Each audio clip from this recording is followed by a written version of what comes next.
자, 현재 보시게 되시면 바이낸스에서 리플 보유량이 정말 급격하게 감소하고 있다는 소식이 들려오고 있습니다. 정말 좋은 소식이라는 것 여러분들도 알고 계실 겁니다. 일단은 거래소, 바이낸스라는 거래소에서 리플 보유량이 감소하고 있다는 것은 쉽게 말해서 이제 장외로 이제 세력들이 고래들이 물량을 엄청나게 매집을 하고 있다라고 봐도 무방합니다. 예를 들어서 여러분들께 말씀을 드리면, 여러분들은 리플을 매수를 하시면 어디에다가 놔두시나요? 따로 지갑에다 보관을 하시는 분들은 없으실 거예요. 대부분 업비트나 빗썸에다가 매수를 해놓고 거래소에다가 두는데, 보통 고래들 같은 경우에는요, 이제 해킹이라는 리스크라는 게 분명히 존재할 수밖에 없는 부분이다 보니까 이렇게 OTC 장외 거래를 통해서 매입을 하고, 그 장외 거래를 통해서 매입을 한 것들을 어디에다가 본인의 지갑에다가 보관을 하는 편이에요. 마찬가지로 장외 거래를 많이 하는 편이지만, 어쨌든 바이낸스에서도 마찬가지로 거래를 할 때도 마찬가지로 매수를 거래소에서 하고 나서 이렇게 지갑으로 이동을 하는 편이죠. 그렇기 때문에 거래소에서 리플의 보유량이 감소하고 있다는 부분들은 말 그대로 매집한 물량을 지갑에다 옮기다 보니까 바이낸스 거래소에 남아있는 물량이 어떻게 되나요? 감소될 수밖에 없다라는 것이죠.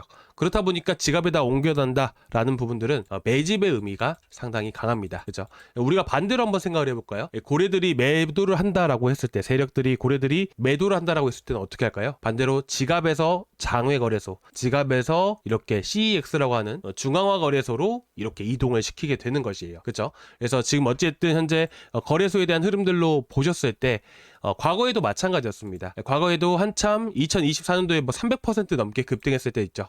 자, 그때도 보시면 밸런스 온 익스체인지스라고 돼 있잖아요. 거래소 물량을 얘기를 하는 거예요. 그래서 매집을 할 때는 이런 식으로 보유량이 계속해서 감소하는 편이고요. 이런 급등이라는 게 계속해서 나올 때는 어떻게 됩니까? 물량을 거래소로 보내겠죠. 근데 이때 얼마만큼 급등했으나요? 300% 넘게 급등을 했어요. 그렇다 보니까 급등하는 과정 안에서도 물량을 어마무시하게 매집을 한 걸 알 수가 있습니다. 여기서 더 크게 급등했을 때는 거래소로 물량을 이동을 시키게 되면서 물량을 한 차례 털었던 이런 흐름들을 우리가 알 수가 있는 거예요.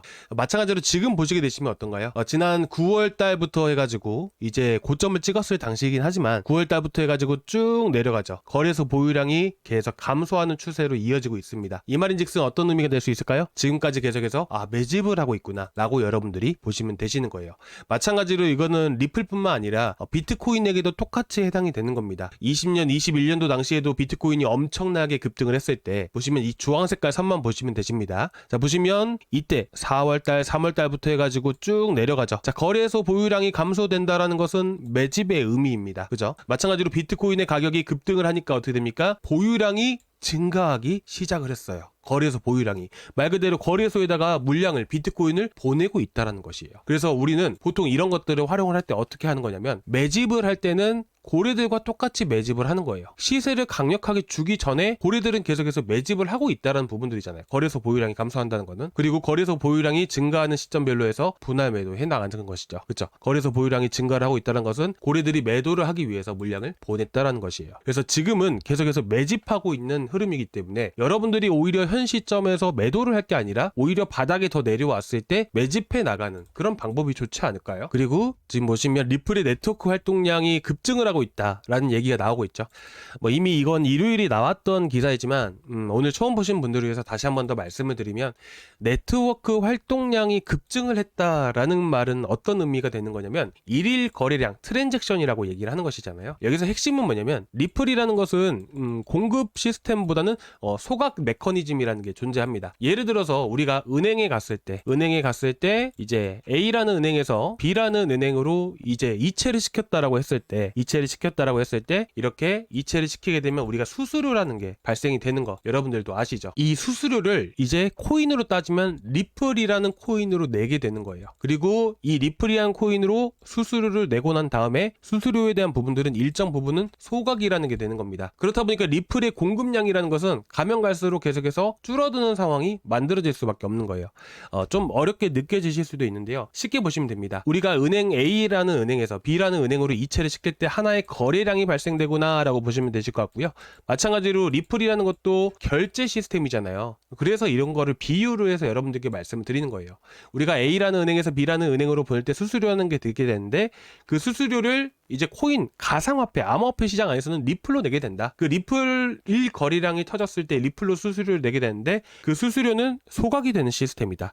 그래서 네트워크 활동량이 급증했다라는 얘기는 무슨 말이냐면 리플의 소각량이 급증하고 있구나 라고 보시면 되세요. 자, 그렇게 되면 어떻게 될까요? 당연히 소각된 만큼 그 가치가 올라갈 수밖에 없겠죠. 그렇다 보니까 지금 최근 들어서 시장 반등 나오게 되면서 네트워크 활동량 급증과 동시에 리플이 다시 한 번 더 강하게 반등을 또 보여줄 수가 있었던 겁니다. 자, 그래서 지금 어쨌든 달러도 강세를 보여주고 있는 시점이고 암호화폐 시장으로 돈이 많이 유입이 되고 있긴 하지만 어쨌든 저는 이렇게 생각을 해요. 리플이라는 코인이 엄청난 호재가 발생이 된다 하더라도 시장의 밸류에이션을 적정 수치만큼 이렇게 인정을 받기가 힘든 시기이다. 이런 식으로 급등하는 게 사실 되게 어려운 시기라고 생각을 합니다. 일단은 그래도 지금 바닥에 대한 신호들은 거의 완벽하게 만들어지고 있는 시점이고 네트워크 활동량부터 해서 이 고래들의 세력들에 대한 매집도 여전히 꾸준히 유입이 되고 있는 그런 상황이잖아요. 그래서 여러분들이 지금 시기 너무 걱정하지 않으셨으면 좋겠고요. 단 중요한 건 뭐냐면 지금 오늘 제가 구독자방에도 올려드렸지만 호르무즈 해협에 대한 개방 가능성에 대한 부분들 때문에 나스닥이 올라갔고요. 나스닥이 올라가면서 현재 암호화폐 시장도 강세를 보인 거잖아요. 근데 지금 보시면 어떤가요? 지금 나스닥이 다시 한 번 더 떨어질 가능성이 있어요. 그리고 지금 이제 FOMC가 코앞에 두고 있는 시점이잖아요. 이때 어떤 기자회견이 있을지가 가장 중요하다라고 생각을 해요. 그래서 지금 혹여라도 리플을 추가 매수하려고 계신 분들은 지금 자리에서 매수를 하시기보다는 다시 바닥까지 내려올 수 있기 때문에 여러분들이 내려왔을 때 추가 매수 하시는 걸 좀 이렇게 또 말씀을 드려보고 싶습니다.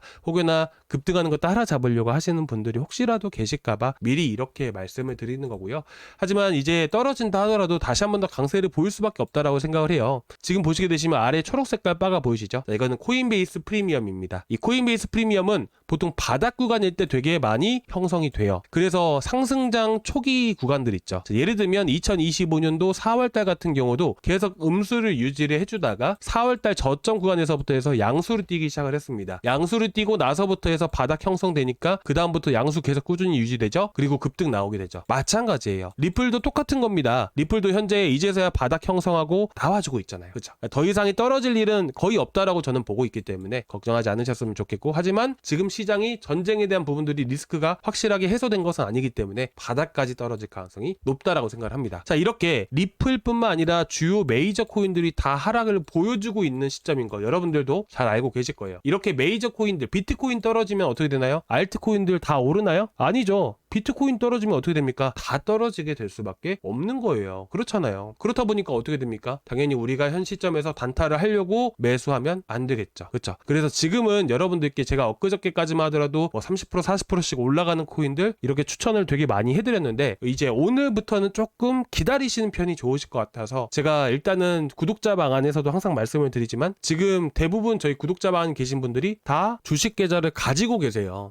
주식 같은 경우도 시장이 떨어진다 해도 어쨌든 급등하는 종목들이 너무나도 많기 때문에, 그리고 여러분들도 인정하시잖아요. 지금 코인 시장보다 주식 시장이 훨씬 더 자금들이 많이 들어오고 있다는 것을.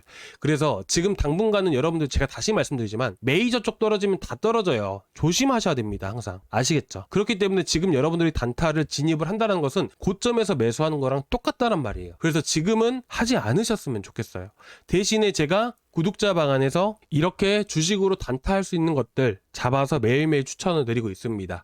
최근 이제 월요일날, 자, 금요일날 나갔던 게 흥하해운이죠. 자, 이거 주식 하시는 분들 다 아실 거예요. 어저께 상한가 간 거. 이거 금요일날 나갔었죠. 2,350원 이하로. 자, 그리고 마찬가지로 한일사료도 4,400원 이하로. 그죠? 나가면서 이것도 20% 넘게 수익 보고 나왔습니다. 그죠? 자, 오늘도 마찬가지로 HDD 현대에너지솔루션이라든지 이것도 20% 넘게 급등했잖아요. 그래서 지금 여러분들 보시면 이번 주만 하더라도 벌써 이 두 종목으로만 50% 수익이 넘었어요. 그렇잖아요. 이렇게 지금 코인보다 오히려 더 수익을 많이 날 수 있는 거는 주식이라는 거 여러분들도 잘 알고 계실 거라고 생각을 합니다. 그래서 당분간은 시장 떨어지는 동안에는 우리가 조금 기다렸다가 우리가 그때는 이제 주식으로 한다. 이렇게 보시면 될 것 같고, 이제 다 떨어지고 나면 코인으로 다시 한 번 더 추천을 드릴 거예요. 아시겠죠? 이런 전략으로 보시는 게 좋습니다. 어쨌든 주식으로 수익을 볼 수 있는 시장인데 우리가 그냥 안 하는 것보다는 우리가 잘 공략을 하면 수익을 많이 볼 수 있는데 이걸로 수익을 챙겨가는 게 더 좋지 않을까요? 그렇죠?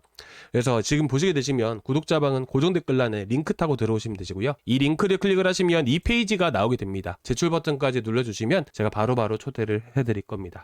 내일 또 오늘 같은 경우도 보송 파워텍 10% 넘게 수익 봤고요. 지금 오늘 같은 경우 아크릴 같은 경우도 한 7% 정도, 오늘만 해도 17% 20% 넘게 수익을 본 거예요. 내일도 이렇게 급등하는 종목들 당연히 있을 수밖에 없는 것이고, 이런 코인들로 우리가 수익을 쌓아가고 추가 매수할 때는 우리가 따로 현금을 들어가면서 매수할 필요 없이 우리가 수익 본 걸로 해서 우리가 추가 매수해도 되는 거니까, 이런 전략으로 가져가신다면 충분히 여러분들이 이 시장, 어려운 시장 잘 이겨나가실 수 있을 거라고 생각을 합니다. 저도 그 보탬이 되고자 이렇게 무료로 운영을 하고 있는 것이고요. 자, 일단 오늘 여기까지 준비했는데요. 조금이나마 도움 되셨다면 이렇게 구독과 좋아요 한 번씩 부탁드리고요. 그리고 전체 알람 설정까지 꼭 부탁드리도록 하겠습니다. 감사합니다.